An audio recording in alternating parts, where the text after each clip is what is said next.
I'm in a dungeon. I can't see very well. Let's keep moving. Things are jumping out, big spells, fighting evil creatures, killing people. Things are appearing and doing headshots. Things are rising from the dead, and you are into it. Hunted's a fast-paced game with a lot of depth. We work for the Lord Mayor of Dyfed. We talk about telling a dark story, but we wanted to make sure that our player was going to experience really diverse environments. Terror's down there in the dark. It was just kind of, me and Rob, our art director, getting together and kind of talking about what would it look like, what would the technology be like, and that's kind of the way that the game evolved. When we first started working on the project, it was important to come up with a style that wasn't as clean as classic high fantasy games can be. We know the place. I just felt like a true Middle Ages-like era would be dirty, things would be worn, untended, and so things are crumbling and falling apart. We try to tell the story with the environment.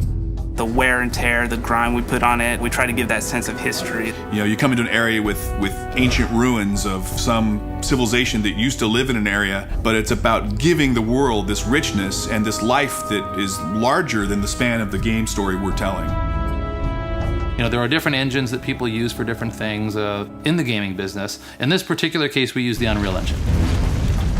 Our focus going into this project was actually try to do what Unreal does best. Third-person shooter games and games that involve cover. And if you are moving forward into landscapes and environments, the Unreal Engine does it perfect. So what that did was allow us to spend 100% of our efforts on game design and graphic fidelity. Throughout the game, whether you're underground or above ground, you'll come around a corner and get these just amazing views. We want to have a heavy element of verticality in our levels. As a ranged character, sometimes being up in a post is the better area because you can get a view.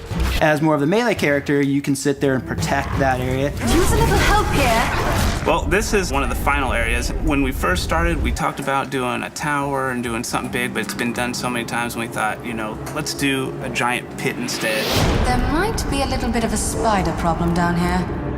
These big pieces of basalt rock, they actually were modeled out in 3D first, so it really has a very sculpted feel. I want them to feel like they're stepping on hard ground and they're climbing up solid stairs and interacting with every facet of the geometry that's on the ground.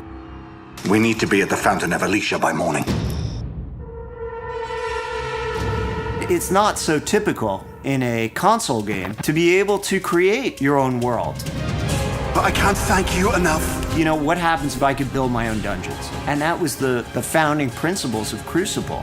What we allow the players to do is, jump in there, grab these unique levels that we created, put them in a map, populate them with the enemies you want and the way that you want, and create an experience for somebody else. There's a whole list of parameters that they can put on, whether it's timed or how many waves of enemies. And we just give the user the ability to be the game maker. At first, when the idea was pitched to me, I actually thought we were crazy. Those beasts are everywhere. So this team goes in there, and they're actually making the levels awesome.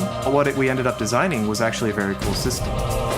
When users fire it up for the first time, they're not going to be intimidated, and it's very straightforward to use. The spark for Hunted comes from a lifetime of making and playing fantasy games. We have this tremendous love for the richness to the world. Every rock, every bit of dirt, every tile of broken pottery, every wall, every bird. It's immersing yourself in this world and this experience, the emotional attachment to the world. It's a roller coaster.